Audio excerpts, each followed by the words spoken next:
Manera destacada en el programa de hoy. Está con nosotros Silvia Sarabia, ella es referente nacional de Libres del Sur. ¿Cómo te va, Silvia? ¿Qué tal? Gracias por estar acá. A ustedes. Quiero compartir con vos un informe de todo lo que pasó esta semana y después saquemos algunas, o nos ayudes a ver desde qué lugar nos recomendás observar todos estos hechos. Dale.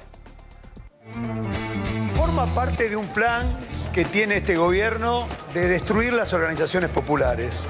Nos han reprimido en la calle, nos han criminalizado todo el tiempo, hay varias causas que esta gente intenta llevar adelante para finalmente destruir la organización popular. El objetivo que nosotros nos planteamos en la primera marcha, el 20 de diciembre, cuando comenzó la primera marcha, fue desarmar, desestructurar el modelo de coacción, el modelo de extorsión existente en la Argentina por más de 20 años. El allanamiento al local central del Polo Obrero se hizo una vez que apagaron las cámaras que tenemos allí por seguridad. Es decir, trataron de hacerlo en la oscuridad. Así actúa Bullrich. Después tenemos otra causa donde hay cientos de miles de denuncias que vienen de la marcha del 20 hasta la última que tuvimos de la CGT. En todas se repite el mismo modelo, un modelo de extorsión, de presión, de sometimiento, de sumisión de las personas. ¿Usted quiere, digamos, saber información sobre situación con el plan o quiere hacer una denuncia porque lo están obligando a movilizar? No, en realidad ahora también, pero sí me lo cortaron en realidad por tener pensamientos distintos con eso. La versión, yo te diría, pesada del estiércol que es cierta dirigencia argentina son los movimientos piqueteros. Sí, son estiércol, son la peor basura que hay sobre la tierra, peor que los sindicalistas argentinos. La verdad que me dio mucha bronca. Me da bronca hasta ahora mismo que están allanando los comedores porque esos alimentos que le sacan, ¿a dónde va a ir a parar? Se van a pudrir en un galpón y nunca le van a dar a nadie. Es decir, es un cachivache si no se va realmente a la fuente, no se va y se verifica eso antes de largar mediáticamente, ¿no? Y el gobierno a eso le encanta de hacer el show, apretando a la gente con la cana, que hagan auditoría. Sí, yo estoy de acuerdo que hagan auditoría a todo el mundo, a las cooperativas, a todo el mundo, pero algo serio, no este cachivache que pongo yo para los medios nada más. Silvia, ayúdanos a mirar todo este proceso, digamos, sabiendo que hay un sector de la sociedad que legitima el señalamiento hacia las organizaciones sociales porque se fuerza gente a ir a las movilizaciones, porque además hay una causa en la que hay algunas personas que están efectivamente denunciando eso. Ayúdanos a mirar esto que está pasando. Bueno, creo que en primer lugar las propias organizaciones debatimos muchas veces sobre esas prácticas que están en los territorios. Que existen y ustedes no niegan. No, a ver, digo, nosotros cuando las organizaciones comenzamos a desarrollarnos en fines de los 90, principios del 2000... No casualmente, fines de los 90. Bueno, no casualmente, con la cantidad de desocupación que había, y también comenzamos como a ganar terreno a los punteros de los partidos tradicionales. Por eso creo que históricamente hay un ataque hacia las organizaciones, no olvidemos lo que sucedió en 2001, 2002, Costec y Santillán, todo el aparato político diciendo que nos habíamos matado entre nosotros. Digo porque no es nuevo esto, es algo que cuando el poder político ve peligrar su situación o su estabilidad y ve que las organizaciones podemos llegar a conmoverlos de alguna manera denunciando las consecuencias de las decisiones que toman, bueno, evidentemente buscan hacer este tipo de maniobras. Porque yo creo que es una maniobra. Acá creo que ninguno de nosotros duda de que lo que hizo Bullrich ese mismo lunes, había secreto de sumario, cuando Bullrich sale... ¿El lunes de los allanamientos? El lunes de los allanamientos, el vocero presidencial sale con una lista de personas involucradas o denunciadas y allanadas, con direcciones, le manda a los periodistas esto. O sea, evidentemente, en el marco de un secreto de sumario, bueno, esta es una operación política. Entonces creo que, bueno, que evidentemente las organizaciones tocamos muchos intereses de un montón de sectores que no se bancan, que el pueblo se organice, que discutamos de otra manera, porque las organizaciones en el territorio discutimos de otra manera, la política, la política pública, la política territorial. Por eso durante varios gobiernos también se incorporaron dirigentes o organizaciones a esas gestiones de gobierno, porque evidentemente hay toda una lógica de cómo se trabaja en el territorio. No sé, para darte ejemplos, cuando se hizo el plan de alfabetización, las organizaciones fuimos parte. Cuando Arroyo llamó a los comités de crisis... Daniel Arroyo, exministro de Desarrollo de Alberto. Exactamente, cuando fue la pandemia, en medio de la pandemia, llamó a los comités de crisis y ahí estuvimos las organizaciones, inclusive las que no estábamos de acuerdo con el gobierno. ¿Por qué? Porque éramos lo que dábamos respuesta en ese momento con los comedores a quienes lo estaban necesitando, a quienes estaban aislados, detectábamos los casos, hacíamos seguimiento de esos casos. Me parece que, bueno, evidentemente hay ahí toda una discusión de qué pasa con el pueblo organizado. Pero ahora, Silvia, ahora vamos a eso y lo profundizamos, pero la causa existe, las situaciones concretas, hay personas que están denunciando situaciones específicas de coacción, de extorsión. ¿Qué hacemos con eso? ¿Dónde ponemos todo eso en el análisis que vos estás haciendo? Tiene que actuar la justicia. En todo eso tiene que actuar la justicia. Ahora, si nosotros estamos diciendo que hay 1.200.000 personas que están dentro de lo que era el potenciar, y en realidad se consiguieron 5 denuncias, ¿no? Bueno, evidentemente no estamos hablando de que es una práctica sistemática de todo el conjunto de las organizaciones. Evidentemente ahí lo que se está intentando hacer es amplificar esas situaciones que son situaciones, digamos, focalizadas. Lo que se intenta en esto, me parece, es desprestigiar a las organizaciones, plantear que, bueno, que esta es una práctica habitual de todo el mundo. Bueno, no es así, al revés.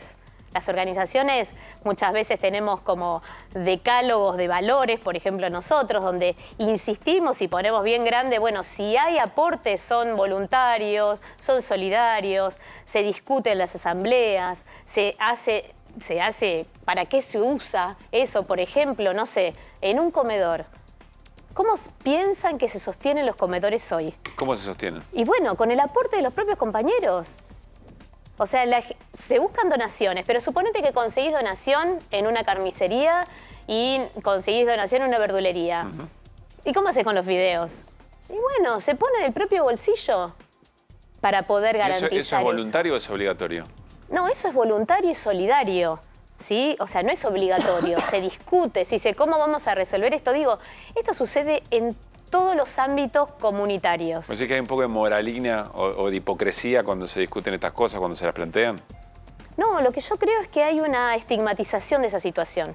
Porque vos vas a un club, o sea, miremos cómo nacieron los clubes de fútbol, cómo nacieron las mutuales, cómo nacen todos los espacios donde se paga una cuota, se dice, bueno, a ver cómo hacemos para juntar plata para esto. Digo, en todos los espacios comunitarios se junta plata para algo.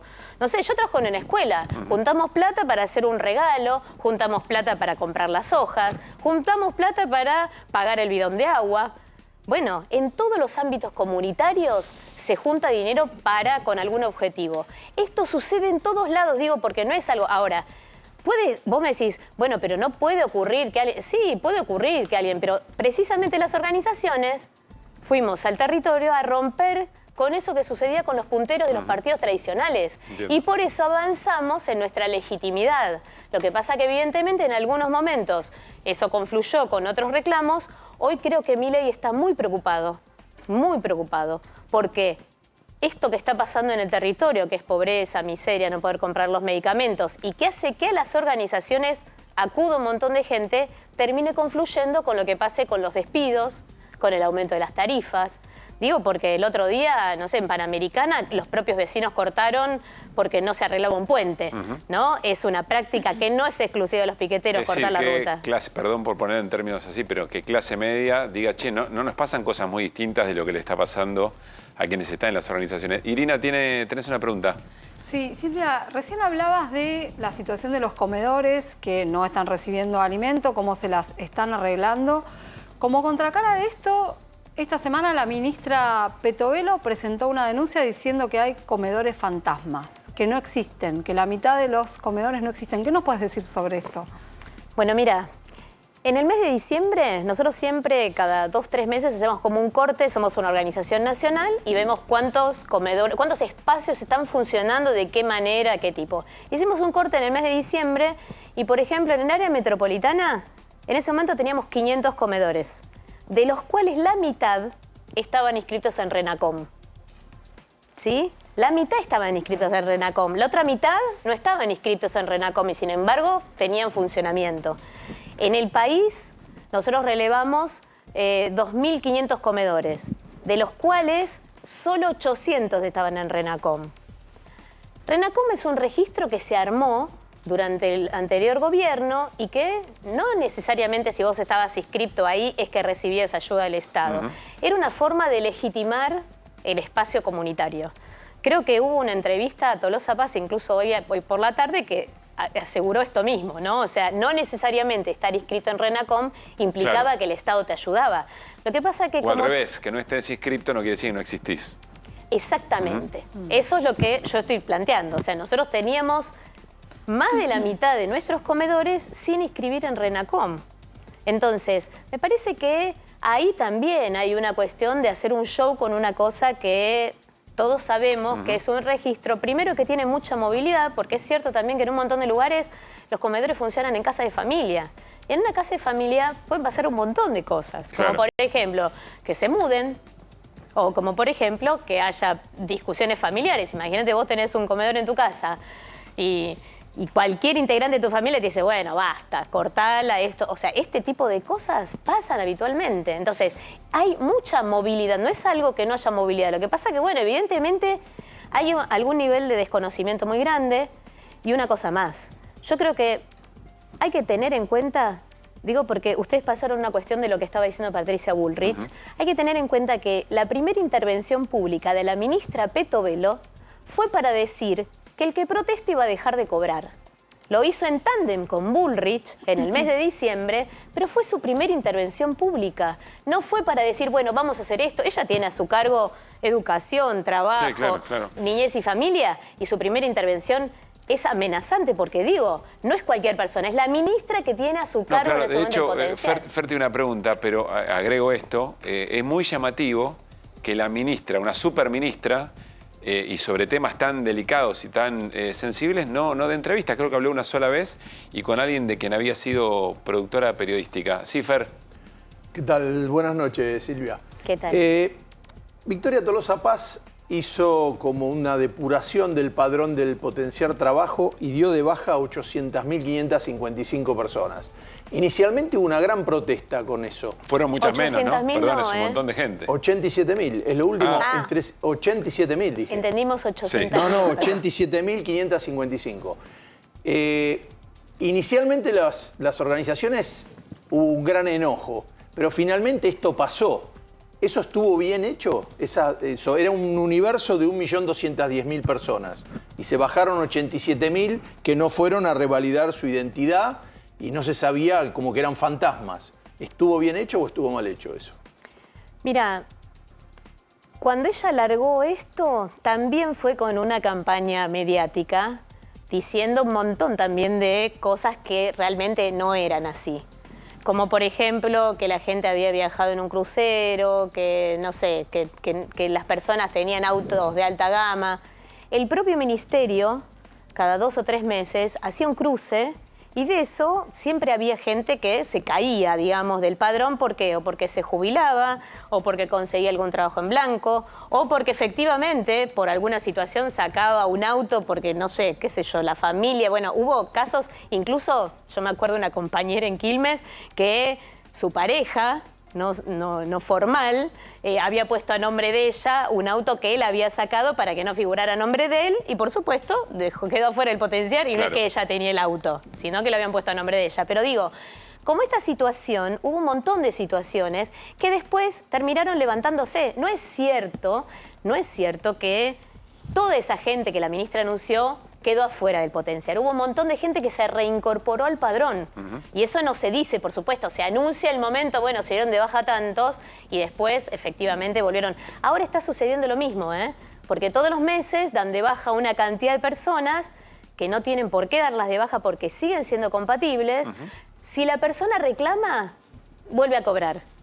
Pero si la persona no reclama, este es el gobierno de si pasa, pasa.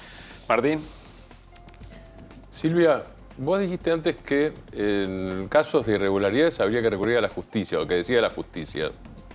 ¿No es más apropiado, eficiente y hasta astuto políticamente que los propios movimientos sociales resuelvan sus problemas? Mira, nosotros como organizaciones debatimos sobre estos temas, porque es algo obviamente que está en la sociedad. Debatimos, por ejemplo, digo porque en nuestro decálogo una de las cosas es que quien tiene más responsabilidades en la organización tiene más obligaciones, no más derechos. Y lo pusimos en una frase, quien tiene más responsabilidad tiene más obligaciones y no más derechos. ¿Por qué? Porque en esta es una sociedad donde alguien que tiene más responsabilidad se cree que puede tener muchas más derechos sobre distintas cuestiones y sobre todo sobre recursos. Es algo que va a contramano de lo que sucede culturalmente, lo que nosotros hacemos en el territorio. Y por supuesto que cuesta un montón y por supuesto por eso queda escrito, por eso tomamos otras prácticas de hacer asambleas. Creo que eso molesta, le molesta a la política tradicional, le molesta al poder, entonces por eso somos tan atacados sistemáticamente. Silvia, tenemos que cerrar, te pido que me cuentes algo muy breve. Sos docente, ¿de qué escuela? De 2 escuelas. ¿En dónde? En San Martín, la secundaria 43 y la secundaria 50. ¿Qué estás viendo ahí en el piberío, como reflejo del momento? Estoy viendo mucho enojo con Milei. O sea que justamente hay, evidentemente, los pibes, es un momento de mucho debate porque a través de las redes llega un montón más de información y es algo que me llama la atención, digamos, por cómo se está expresando. Bueno, obviamente los chicos me ven muchas veces en la tele, entonces me preguntan o me cuentan lo que le dijo otro profesor, otra profesora. Hay debate político. Yo creo que eso es saludable, ¿no? Porque me parece, yo tengo pibes de primero, segundo y tercer año. Sí. Y después lo otro que veo es que hay mucha más violencia. Los chicos vienen a la escuela y te cuentan las situaciones que atraviesan familiares, que realmente son muy difíciles, y empieza a haber falta de laburo. Eso también es otra cosa que se está notando, exactamente, que en el entorno familiar no hay laburo. Gracias, Silvia, por haber venido. Gracias a vos. Hacemos tanda en QR y seguimos, tenemos mucho más.